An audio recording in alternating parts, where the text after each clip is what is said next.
here. By far the most misunderstood and confusing effect guitars come across is compression. Even regular users are often unclear about what it actually does and what benefits it has for their sound. The information we get is also very conflicting. We'll hear one voice say it's 100% totally completely essential for every pedal board ever, while others will say it's pointless and not worth worrying about. The truth is that a compressor is an exceptionally useful tool, but it's far from being universally essential. So that leaves us with the question, do I even need one? Well, let's dig deeper and see if we can find the answer. What does a compressor do? In short, a compressor reduces the dynamic range of your signal, takes the loudest sounds and brings the level down, while taking the quietest ones and bringing the level up. Compressing the signal. This has the effect of making your playing more even from a volume perspective. There'll be less of a discernible difference between powerful strum chords and lightly picked single notes. Leveling out the volumes this way also reduces the initial attack transients of your notes, taking away much of the sharp, bright spank that's sometimes undesirable. It also adds clean sustain. Instead of the notes dying off quickly, the compressor continues to lift the tail of the note as it fades, allowing it to be audible for much longer.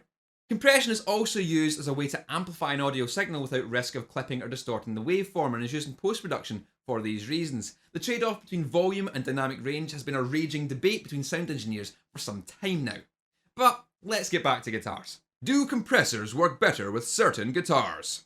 Kinda sorta. Compressors tend to pair well with bright sounding single coil equipped guitars. Compression tames that harsh attack that single coils have while adding sustain and thickness to otherwise thin notes. Some compressors are cited as being dark sounding as well, so pairing them up with a very bright sounding guitar like a Tele or a Strat can yield pleasurable results. Dark sounding humbucker equipped guitars on the other hand work less well. Humbuckers are already thicker sounding, sustain better and don't have the harsh attack of single coils. This is because humbuckers are already intrinsically slightly compressed, and adding compression to compression doesn't sound all that great. Now that's not to say you can't use compression effectively alongside humbuckers, you'll have to set it a bit differently, but compressors certainly do have a preferential lean towards a single coil guitar. For what styles of music is compression useful? Compressors are often used in styles of music where fast, consistent playing is required, particularly those that use clean sounds and have a mixture of chordal and single note passages like funk and country.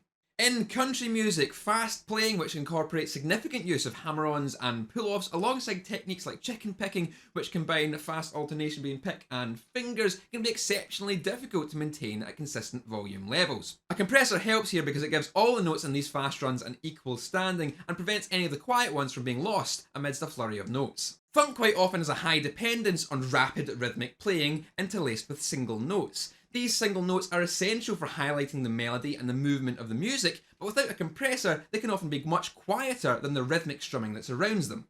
While assisting these individual notes to be heard, the compressor squashes the rhythmic playing, allowing it to sit a little bit further back in the song and be less jarring to the listener. Compressors are also hugely popular for bass guitars. It's often far more important for a bass guitar to be heard than it is to exhibit dynamics, so compressors become an exceptionally useful tool for making sure that every note is as loud as all the others, especially if you're playing with fingers or slapping. So far, I've only mentioned styles of music which largely use a clean sound, but compressors can be used effectively alongside distortion and overdrive so long as you use it carefully. Distortion adds compression itself, that's why fast legato runs, hammer-ons and tapping licks all sound much better the more you turn up the gain.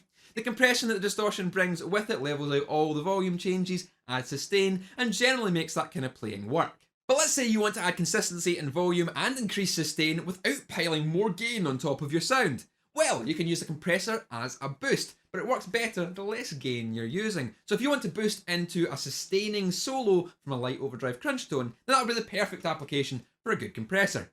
If you're using lots of gain for hard rock and heavy metal sounds, then a compressor isn't going to do you any good. Squashing the signal further just isn't a good idea. And if you're playing blues, then it's pretty much essential for the feel and emotion of the music to be able to go from very quiet to very loud using your picking dynamics and your guitar controls. Using a compressor would only kill that magic. Is there already compression in my signal? Most probably, yes. As previously stated, humbuckers are naturally slightly compressed, and if you're using active pickups, then they're compressed to the point of stupidity. A lot of gain, then that comes with a lot of compression. Using a valve amp, running it hot, then there's compression there too. As valves approach their maximum volume, they start to compress the signal in order to get more amplification. It's part of what's so revered about the cranked valve tone. At loud volumes, the speakers in your cab have their dynamic range reduced, another signature of compression. So adding a compressor on top of all of that is a recipe for disaster. As a metal guitarist, I've gone to great lengths to try and reduce the amount of compression in my signal and retain my dynamic range. So these are things to think about before you start adding a compressor. Are there problems with using compressors? Most certainly, although most of those problems are misattributed. Compressors' harshest critics will often tell you that compressors are noisy, but that's not the case. If you've experienced tone-crippling noise while using a compressor, then it's not the compressor that's at fault. It's the rest of your signal. Compressors lift the volume of quiet sounds. That's all the quiet sounds, including all the hiss and noise that hides at the bottom of your signal. If you're also using distortion, then adding a compressor is only going to make the noise floor doubly as obvious. Want to use a noise gate to rectify this issue? Well, you're only going to make the situation worse. Remember, noise gates work most effectively if the signal is as clean as possible. And if you've already raised the level of your noise floor using a compressor, then there's not enough difference in volume between the noise and the notes for the noise gate to tell which is which. You'll have to set the threshold so high that the noise gate starts to chew into your signal. But again, this isn't the fault of the compressor. This is the fault of your terrible ability to understand and set up your equipment. So, do I need one? Armed with all that information, you should now be able to make a judgment for yourself on whether or not a compressor is right for you. But let's recap. Compressors are great with single coils for funk, country and bass, although not necessarily essential. Perfect for adding sustain without gain, and boosting is possible too. Also great for post-production and recording purposes. Compressors are not as useful for music that relies on large changes in dynamics such as blues, or styles that use a lot of distortion.